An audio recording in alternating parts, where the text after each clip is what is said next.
हे नाथ,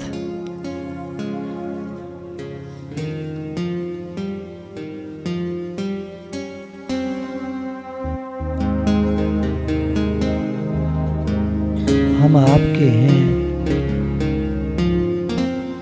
हम जो कुछ भी प्रेम से आपको अर्पण करते हैं, पत्र, पुष्प, फल, जल, हे प्रभु आप उसे प्रीति सहित स्वीकार करें।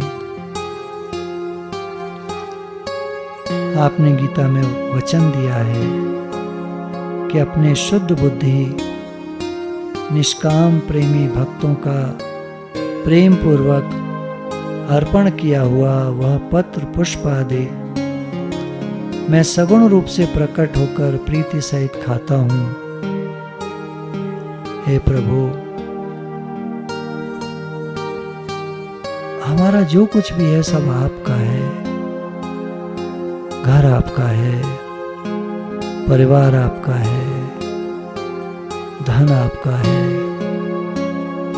मान सम्मान सब कुछ आपका है। हे नाथ, हम बार बार आपको भूल जाते हैं प्रभु। आप ऐसी सामर्थ्य दीजिए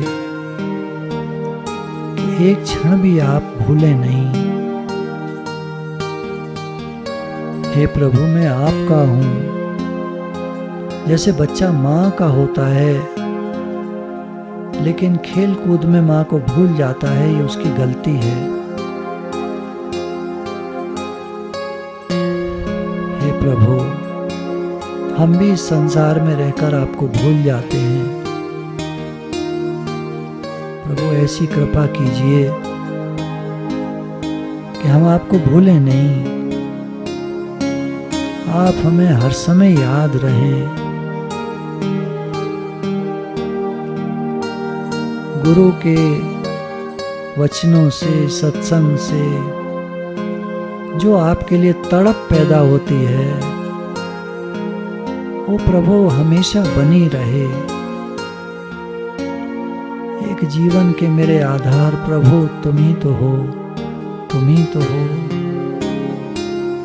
तुम्हारे बिना मेरा और कोई नहीं प्रभु। हम अनाथ के जैसे हैं अगर आपको भूल जाते हैं तो। और अनाथ का तो कोई नहीं होता, उसको तो सिर्फ दुख मिलता है। जब हम दुखी होते हैं तो आपको चिल्लाते हैं, लेकिन अनाथ की कौन सुने। हमने ही अपने को आपसे अलग कर लिया प्रभु, सारा दोष हमारा है। प्रभु क्षमा करो। हम आपके हैं प्रभु, आप हमारे हैं। हे नाथ, मैं आपका हूँ, आप मेरे हैं।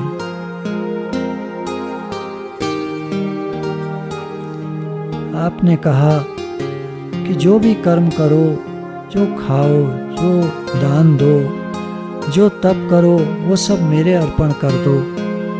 तो प्रभु हमारे मन से, शरीर से, धन से, क्रियाओं से जो भी कार्य होते हैं प्रभु आपके लिए होते हैं।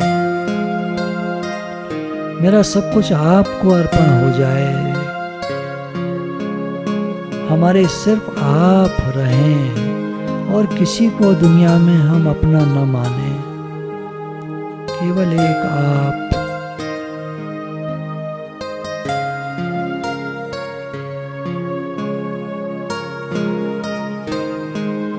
सारे कर्म प्रभु आपने कहा कि मुझ भगवान के अर्पण जो कर देता है, ऐसे संन्यास योग से युक्त चित्त वाला तो शुभ अशुभ फल रूप कर्म बंधन से मुक्त हो जाएगा और उनसे मुक्त होकर मुझको ही प्राप्त होगा। तो हे प्रभु, हमारे चित्त को सन्यासी बना दीजिए। बाहर का सन्यास तो पता नहीं ठीक बैठे न बैठे हमारे लिए, लेकिन हमारा चित्त तो सन्यासी हो सकता है, हमारा मन तो सन्यासी हो सकता है।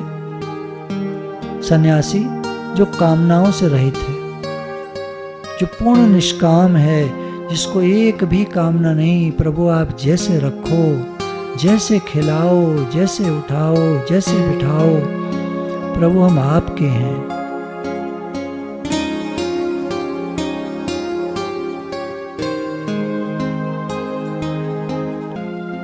गुरु भगवान के अनंत शुक्राने, अनंत शुक्राने।